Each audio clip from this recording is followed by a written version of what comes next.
We are joined by Ashleigh Simmons. She's a senior associate athletic director at Western Carolina, the SWA at Western, and a part of the women's basketball Division I committee. This is your first year on the committee. What has it been like thus far? Man, Dave, thank you for having me. I will say, it's going to be really hard for me to put together a string of words that, represents my time on the committee and how really exciting it is. To be one of the 12 administrators on this committee is an opportunity that I didn't think that I would ever be able to be a part of. From a basketball perspective, this is one of those things or a basketball player perspective, if you will. Um, I went to a 1A school in the middle of nowhere, East Texas, and graduated with like 30 something people and, played basketball there and, went to a smaller school to play basketball in college. Like, if somebody told that version of me that I was going to be sitting in this seat, I don't know that I would have believed them. It is very exciting. I'm very grateful to Western and to the Southern Conference for giving me this opportunity.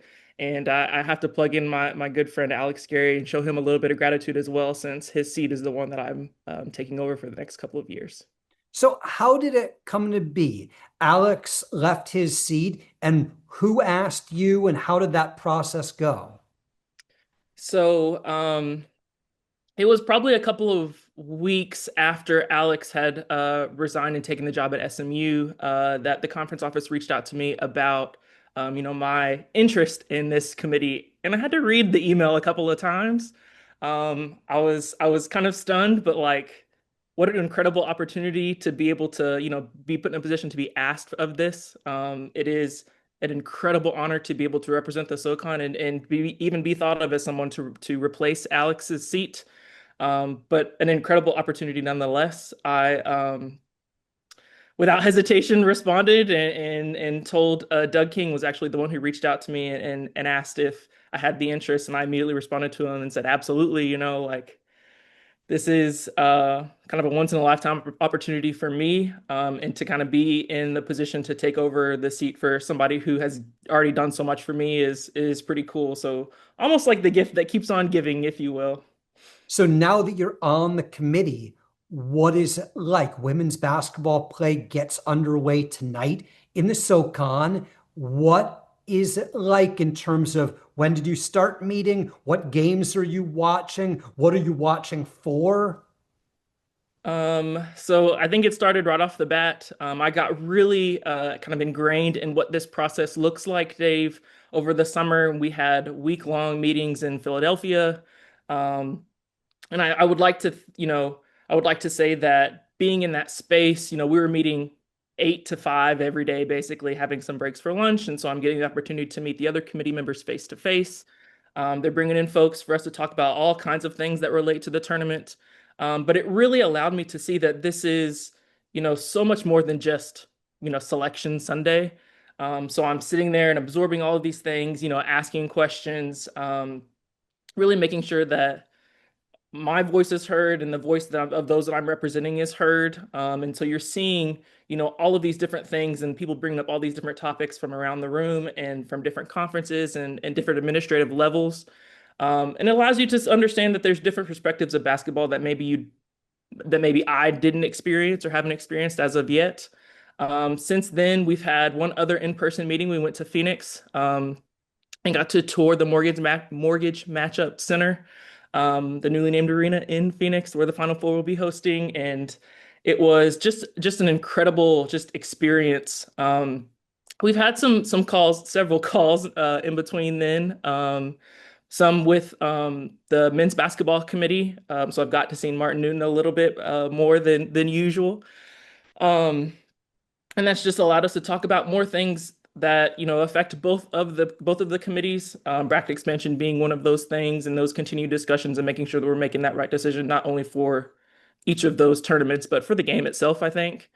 I'm also doing some conference monitoring. I have primary assignments and secondary assignments that I am responsible for. um, Obviously, the SoCon is not one of those things, trying to keep the bias out of that process, but it's a lot of basketball, as I'm sure you would guess. Um, it is, some of the things that I'm doing on a day-to-day basis. Like yesterday, I didn't watch a lick of Week 18 NFL. I'm sitting there watching all of the matchups that were on ESPN, ESPN Plus, SEC Network. Just really getting to understand, that the some of the top teams, some of the teams that we know will be under consideration or really work to put themselves in a position to be considered, and also making sure that I'm doing right by my conferences, and making sure that if an historical one bid league is really working to have multiple bids, making sure that I'm representing their voice in the room, getting a good understanding of their teams, so I can make sure that the what we pick on Selection Sunday is represents everybody well. So you have some perspective on this. You were a good Division I player and you worked in coaching for a little bit and you've been in administration for a while. We talk a lot around Selection Sunday about the various numbers, the metrics, but you played the game, you know what it should look like and feel like. What determines the things that will end up being important at the end? Like, how do you watch a team? What are you looking for, whether it be on the court or on a piece of paper? It's a combination of both, Dave, like you just said. There's so much data. I don't think I realized how much data is involved in, some of the things that we do.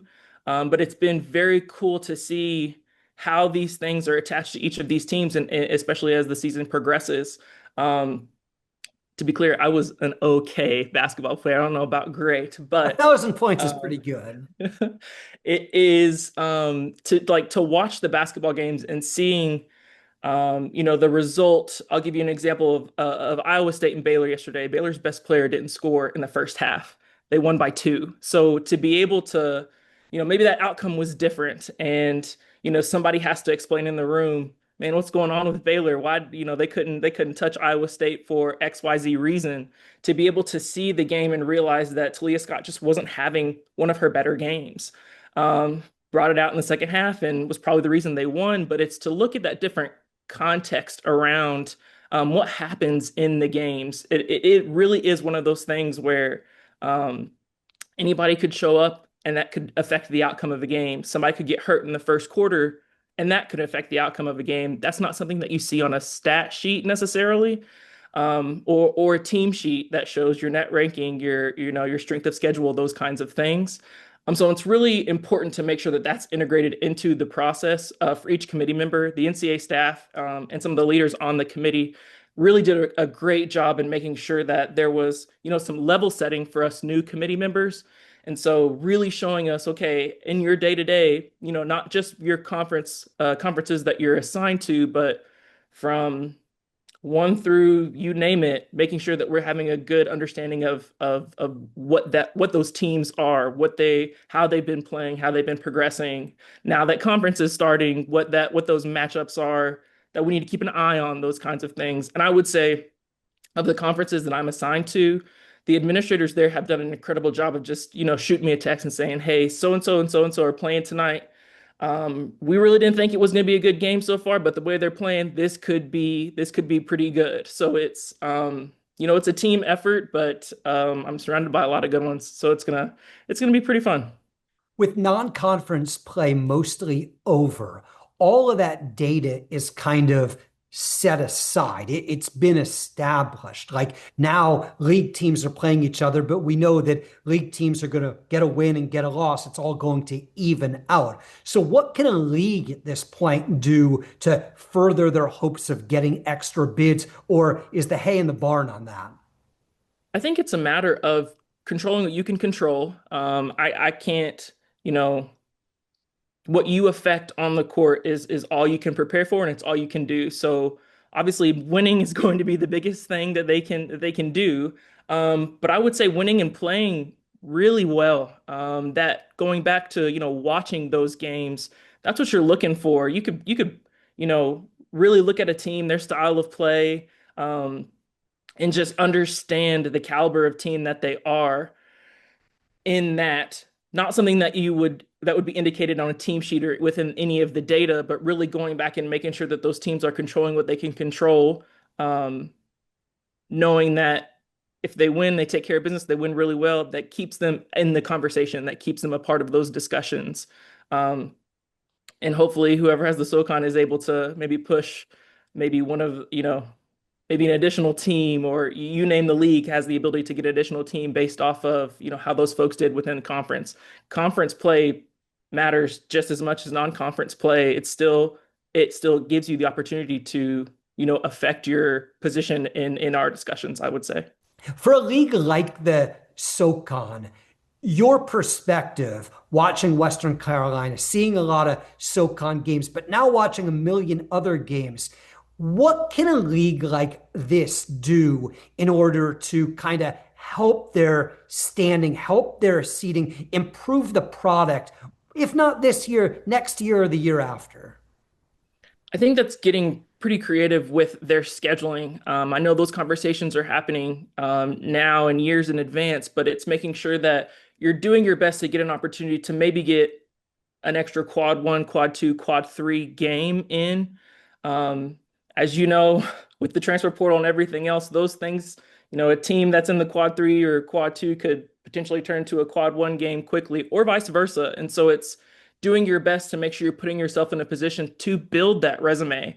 Maybe it's scheduling, getting out of that non D1 and trying to go find a quad three game. I think really giving teams an opportunity to improve their resume instead of maybe doing an easy win in some light, doing some of that creative scheduling, as I said, would be my advice to them.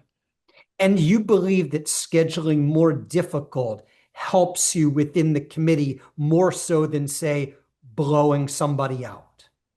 Absolutely. I think, and it goes back to again watching that game. You're giving yourself an opportunity to, whether you win or lose, to have a committee member speak on your behalf and say, you know what, they may have lost by two, but they played a hell of a game. So giving again the opportunity to watch that game, to really understand what a team is about, challenging a team to be able to say, you know what, we did challenge ourselves and we did come out of there with a win, and reaping the benefit of that. I think that's really what the committee would push other teams to do. Tell us something surprising about the committee, something that we might not otherwise know. Ooh, that's a good one. I would say that it's from my perspective at least, it is one of those things where it's so much more than just Selection Sunday. I'll go back to our visit in Phoenix. The town of, or the city of Phoenix, along with Arizona State, how embedded those people are into making sure that that event is about as best as it can be is incredible. That the footprint of that place, all the things that are associated with the Final Four will be within a very small location. So it's all going to feel very intimate. It's all going to feel very connected. And the city itself is so ingrained in that process. And it was something that I didn't know going into it. You show up, there's a Final Four, it's all well and good, but the planning and the execution and the runway for these things, how much work the NCAA staff and leadership have put into it, how much work the city of Phoenix and their partners have put into it. That was very cool to see. It's going to be very, very cool. That would be my first Final Four. I've been to WBCA conventions, but I've never been to a Final Four. And so getting to experience that for the first time, is going to be very special. But to see all the work that all these people are doing years in advance is very cool. It's very cool. Well, enjoy your time on the committee, and we'll visit again in a month or so as we get closer to crunch time. It sounds good. I'll be watching a lot of basketball in between then.